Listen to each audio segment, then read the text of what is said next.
This is Law Bites, a podcast with Michael Geist.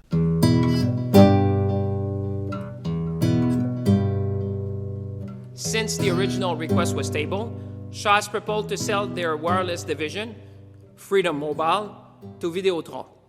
This would require my approval to transfer the spectrum licenses. As we look forward, I want to make clear, very, very clear, the lens to which I will consider this proposed transfer of license. First, I am giving notice that any new wireless licenses acquired by Videotron would need to remain in their possession for at least 10 years. A new service provider needs to be in it for the long run. Second, I would expect to see prices for wireless services in Ontario and Western Canada comparable to what Videotron is currently offering in Quebec, which are today, on average, 20% lower than in the rest of Canada. The proposed Rogers-Shaw merger was back in the news last week as Canadian Industry Minister François-Philippe Champagne held a midweek press conference to announce that the original deal was dead, but, as you just heard, that a rework deal that brings in Videotron might be a possibility if certain government expectations on restricting the transfer of spectrum licenses and on consumer pricing outside of Quebec are met. Now, even with ministerial approval, the deal must still pass muster with the Competition Bureau, which is challenging the merger. In fact, soon after I recorded this podcast, it was announced that mediation talks involving the Bureau and the companies had failed. Keldon is the co-founder of the Canadian Anti-Monopoly Project, a fellow at the Centre for International Governance Innovation, and an independent consultant and researcher working on issues of competition and monopoly power in Canada. He's been one of the most insightful and outspoken experts on the proposed Rogers-Shaw merger, and he joins me on the podcast to discuss where things stand and the big picture weaknesses of Canadian competition law and policy. Keldon, thanks so much for joining me on the podcast. Thanks so much for having me. Yeah, I'm glad you've joined. You know, we're recording this just a couple of days after François-Philippe Champagne held a late afternoon press conference on the Rogers-Shaw merger. Now, in the aftermath of that press conference, some of the coverage saw the announcement as confirmation that the original Rogers-Shaw merger would not receive government approval, but I think it's fair to say that others, most notably the stock market, saw it differently, namely that the government had effectively telegraphed that it was okay with a revamped merger and was establishing what I think some perceive to be some pretty easily met conditions. What was your take on the announcement? Well, certainly closer to the latter. I think what the minister signaled was that ISED in particular was not going to be a big barrier to this settlement. And the market reaction that you referenced, I think reflects that with both of the companies seeing a pretty substantial bump. But although there was some reporting initially that the minister had rejected a deal, you're correct, is that deal had actually been rejected by the Competition Bureau months ago, and we've had a couple of iterations from the deal since. Yeah, no, I'm glad you mentioned that and the role of the Bureau, because I think for a lot of people, they've heard about this prospective Rogers-Shaw merger for a long time, but it gets pretty confusing pretty quickly given all the different layers of approval and the way this has meandered over time. You've been outspoken on the merger, raising some significant competition and consumer concerns, and I want to come to some of those pieces you've written in the Globe over the summer and one seemingly within hours of the minister having given his press conference. That was pretty impressive. But before we get to that, can you walk me through what that approval process looked like? The minister noted that there were really three, the CRTC, the Competition Bureau, and then ultimately the minister himself. What do each involve, and where do we find ourselves right now? Yeah, so given it at a high level, we've got, as you said, the CRTC, ISED, and the minister, and the Competition Bureau. And all three of those are important. The CRTC and the minister are focused on, very particular elements of the deal, whereas the Competition Bureau is looking at the entirety of the transaction. So quickly, the CRTC, that's really focused on the broadcasting aspects and the licensing and approvals that are associated with, our broadcasting regulatory regime. And there's a broader public interest focus, and they were able to gain approval, with some conditions around programming spending requirements, things like that. But so there's that broader focus, but it is really narrowly targeted to broadcasting, and it was entertaining in some respect when those public hearings are being held, because so much of it ended up being about telecom, because I think that's what's really the big red flashing light here. And that might have been at the detriment of the broadcasting conversation, but that's how it played out. So that moves on to the minister, and what he's responsible for is the transfer of spectrum licenses, which are of course a key input to offering wireless service. And this is a much less, of course, relative to the CRTC, this is a much less public process, and the criteria really are up to the minister to decide. And so, and we can talk about this more if you'd like, but I think that's reflected in the settlement, in the statement, both when it came out and the structure of it. It's largely up to the minister's discretion.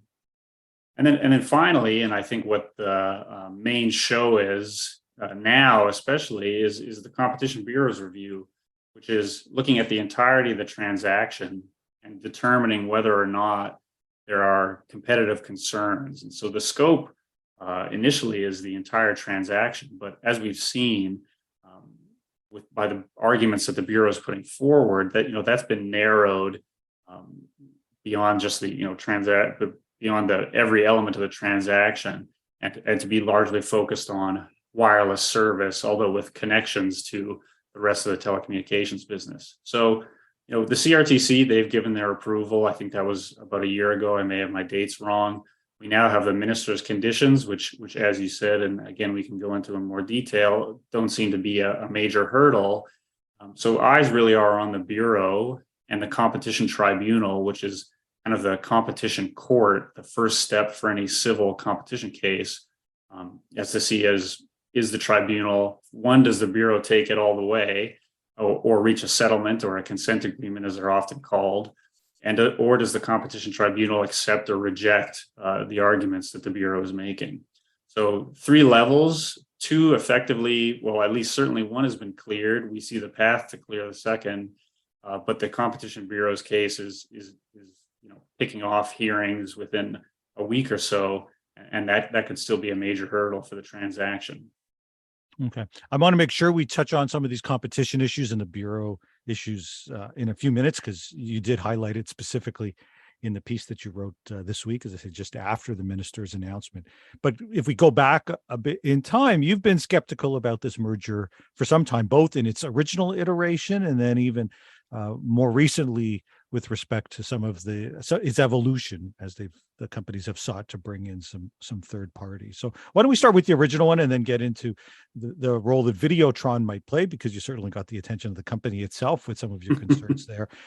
Starting with the original Rogers Shaw deal. Now, obviously, even the minister himself says that he has concerns and wouldn't have approved it. But from your perspective, what were some of the concerns with the original, just Rogers and Shaw merging together? Well, there are a number of angles, but I think the real, unsurprisingly, the thing that really set off alarm bells was, the acquisition of what is often referred to as a maverick competitor by one of the incumbents of Canada's big 3 telecommunications carriers. And, I think in some ways a real signal that some of the burgeoning wireless competition in Canada that we had seen over the past decade could really be extinguished as a result of our weak competition laws. So, why I think that's an issue is that looking at mergers in other markets, even our own, recently looking at Bell MTS or T-Mobile Sprint or AT&T T-Mobile going even further in the States, I believe this deal will have immense cost to Canadians and really set back hopes and the sort of light that we saw at the end of the tunnel, that we might be building up some more real competition in our wireless market, and something that we're going to need if we're going to build this modern digital economy. Ultimately rests on a foundation of affordable and accessible telecommunications. And I think that original transaction, especially in Shaw's wireline footprint, which is where they're able to bundle in British Columbia and Alberta, really as a setback in terms of the limited progress that we had made. Thinking more about the merger itself, we're about to head into what seems like a recession, and a lot of the efficiencies arising from these mergers really are layoffs. So there's an additional cost that we actually count as a benefit to mergers. But folks in Western Canada who were working hard for these new regional competitors, they'll likely be looking at layoffs if this transaction is completed. So going back to that maverick competitor, I think it really was kind of a worst case scenario, short of one of the big three trying to eat one or the other. And if it goes forward, and I should say if the original transaction had gone forward, but it really still does pave the way for future consolidation. If this merger was to sail through, how much longer would we have SaskTel or Eastlink or even Videotron? So I had a very visceral reaction to the boldness of the original acquisition, and really anchored on the costs, I thought, and I continue to believe that the Canadians will bear if it goes through. Now, clearly there was opposition, people in the private sector raising concerns, the government, the Bureau, and others, quite clearly were uncomfortable with elements of this that led the companies initially, according to reports, to think about bringing ExploreNet on board. That didn't really go very far. And now looking at a possible deal with Videotron. Can you talk a bit about what we think is being contemplated, and then what are some of your concerns with this rework deal? Because you've been on record as suggesting that even bringing Videotron in doesn't fully address some of these competition concerns that you've outlined.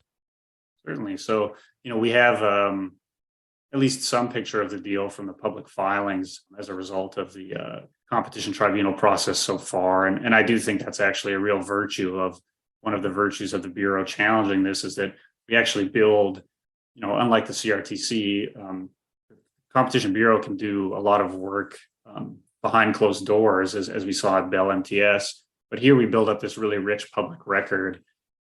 And that includes, at least at a high level, the structure of this Videotron deal, as far as we know. So there's three main elements to it. There's the transfer of Freedom's entire wireless and apparently a wireline subscriber base. I wasn't aware of the latter, from Freedom to Videotron. Notably, that doesn't include Shaw Mobile, which is customers that have bundled Shaw home internet with a heavily discounted wireless offering as part of a bundle.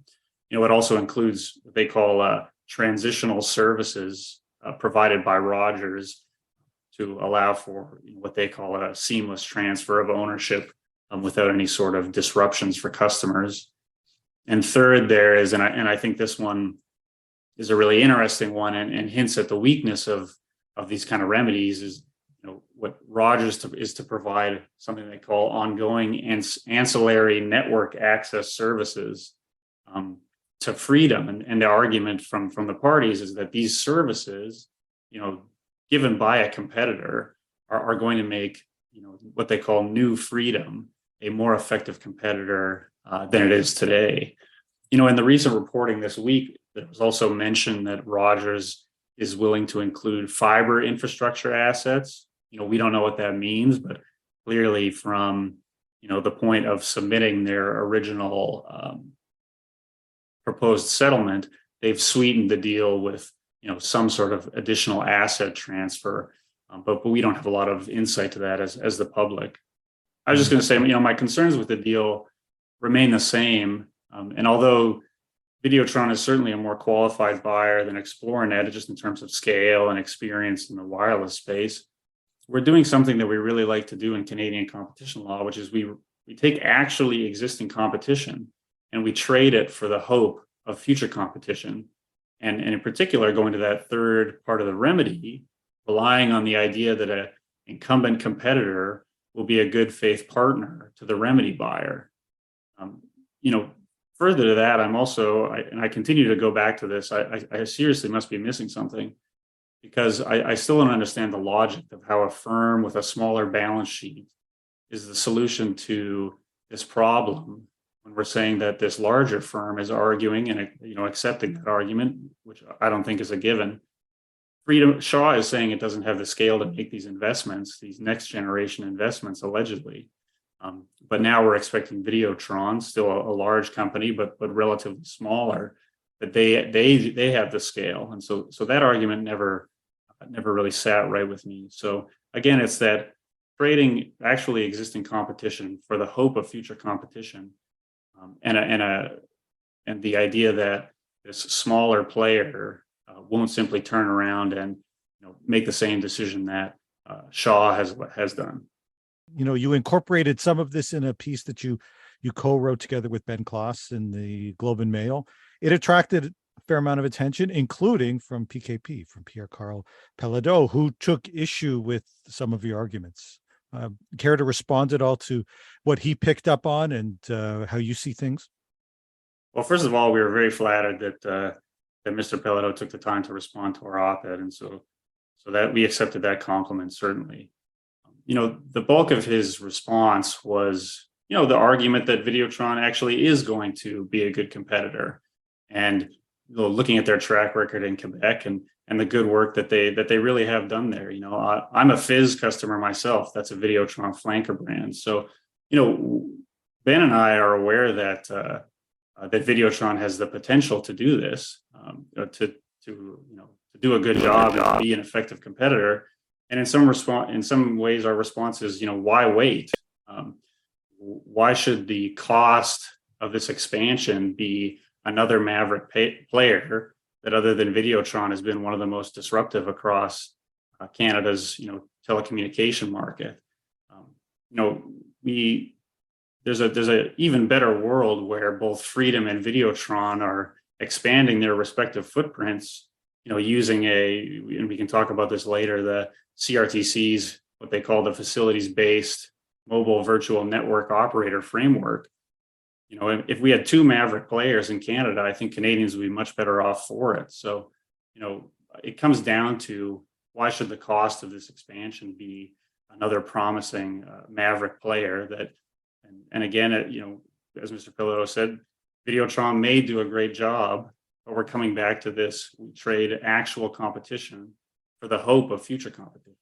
Given where we're at right now, and given the most recent announcements, it does feel like there's a bit of a roadmap that's been laid out. Noting, of course, that much of this still depends on where the Competition Bureau and then the tribunal ends up. Is that right? What were the conditions that the minister set, and are there any barriers that you can think of that might emerge in the coming weeks or potentially months? We can start with the criteria that the minister laid out for his approval, and then we can talk about the barriers remaining.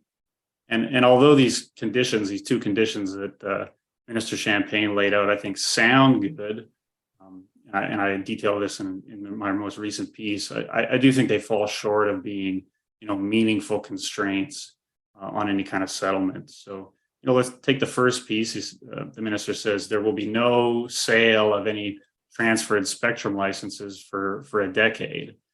And again, that sounds like a long time, but what he's really saying is he's putting a best before date on competition. And if we look at what we've learned from Bell MTS, in 2017, there was a different scale, but similar settlement where there was a restriction 5 years before spectrum licenses could be resold. Almost exactly, not quite, but 5 years after the fact, we have Bell MTS leaving the wireless market and looking to sell those wireless licenses. So, 10 years is longer than 5 years. That's true, but it really is kind of a timer on when we could expect, Videotron to turn around and maybe take its business in a different direction and look for a buyer for itself. And, anecdotally in the sector, we know there are agreements that last well beyond a 10-year time frame. So I don't think, although it sounds meaningful, it isn't a true constraint and doesn't guarantee Canadians who need competitive wireless markets for a lot longer than 10 years any sort of real protection. But the second piece is, I think, even more problematic. although again, it sounds good. The minister said, we expect Videotron to bring down prices just like it has in Quebec, in any markets that it expands to as a result of this settlement. So first off, we set aside the administrative complexity of how we would even measure this. The minister said 20% less than the national average. Well, that again, it sounds very simple, but as we saw with the government's goal of reducing cell phone bills by 25%, what you're measuring and how you measure it is a big question. But as Ben and I pointed out, and PKP disputed, although I think our read of it is still correct. Freedom is already pricing more aggressively than Videotron in the markets that it serves. So, and I'm probably stealing a line from my own writing, but what the minister is really asking here is to say, we just want to make sure things don't get too much worse. And that concept is really, broader than the minister, broader than this transaction. But the idea of making things worse, but at an acceptable rate, really is how we approach all mergers in this country. But finally, what I would add is we really don't have, on the pricing thing in particular, we really don't have recourse if Videotron doesn't make good on that promise. So as opposed to the spectrum sale restrictions, you can stop somebody from selling a spectrum license, but we can't put Shaw back together again if Videotron doesn't make good on this 20% price reduction, however defined, really. I wanted to pick up on one of your last points there about sort of the bigger picture competition issues in Canada. And here's a quote from the piece that you most recently wrote in the Globe, and it kind of ties together a number of the concerns I think that you've expressed around competition law in Canada. You said a dominant firm buying a disruptive rival in a market where Canadians pay some of the highest prices in the world should be a non-starter. But Canada's weak competition laws lead regulators to craft complex and risky solutions instead of simply saying no to harmful mergers. Can you give us a sense or your views on why that is? I think like a lot of people who look at the sector sort of would stand up and applaud and say, yes, it's exactly what's happening. Why is that what seems to happen in Canada? Well, that's an excellent question, and one that we can go, as far back in history as we like on, but I think, we have a set of laws focusing on merger laws where the guiding principle really is getting the deal through. And the idea of saying no is quite foreign. And so to focus on, and I think this is actually an understudied topic, the idea of remedies, which is a slightly fancier word for solutions to harmful mergers in Canada. The Bureau, I think, is doing a great job, and they've done this before, is that they're asking for just an outright block. This transaction is harmful, and the cleanest, most surefire to be effective way of preventing those harms is to just not allow it in the first place. But elements of our merger law make that kind of remedy unpalatable to judicial bodies like the Competition Tribunal and the higher courts. I mean, that's a result of elements of the law and also jurisprudence. But two things that two elements in particular is that one is that the tribunal and the Bureau are guided to use the least intrusive method possible to address competition concerns, or that rather instead what is preferred are these complex remedies where assets are divested, new competitors are spun up, behavioral requirements, a requirement not to raise prices, a requirement to lower prices, all of this very administratively complex and extremely difficult to measure, let alone execute. The second element of it is that we actually accept a loss of competition even when we gain what we consider a successful remedy. So in Canadian competition law, and this is not unique, the test for competitive harm is called a substantial lessening or prevention of competition. And the standard in Canada is not to maintain or to restore competition. It's to remove that S, remove the substantial from a substantial loss of competition. And so by um, being less favorable to straightforward remedies and by accepting a loss, many of the remedies that we even consider wins, I think really don't deliver value to Canadians. And as I say in the piece, make things worse, but just at a more acceptable rate. The icing on the cake is that the Bureau has no way to evaluate whether or not a remedy was successful. Their information gathering powers are quite limited. And so we have all these, there's been something like 80 some odd consent agreements. We really have no evidence, hard evidence that those remedies actually solve the competitive issues they were aiming to solve, even with this weakened standard. So well beyond Rogers Shaw, this is a weakness that lays at the heart of every merger that is challenged in Canada and our solutions that we try to bring to it. It sounds like the problems that we face seemingly on a fairly regular basis, where there is this lessening of competition over time, is destined to continue, given the lack of tools for the enforcement agency and legislation that doesn't do a good enough job in terms of prioritizing the competitive environment for Canada. Absolutely. I think one way to think about it is when we talk about this should be a non-starter, and I have a short paper out with CG laying out, a number of recommendations across the different elements of a merger. But I think what we need in Canada is laws that do just that, is that they deter these, as I said before, these bold acquisitions for being put forward, and instead incentivize firms to grow on their own independently and organically, and to compete with their rivals, as opposed to figuring out how to acquire them with some overly complex remedy that allows us to feel like we did something. So if the way you phrase it is correct.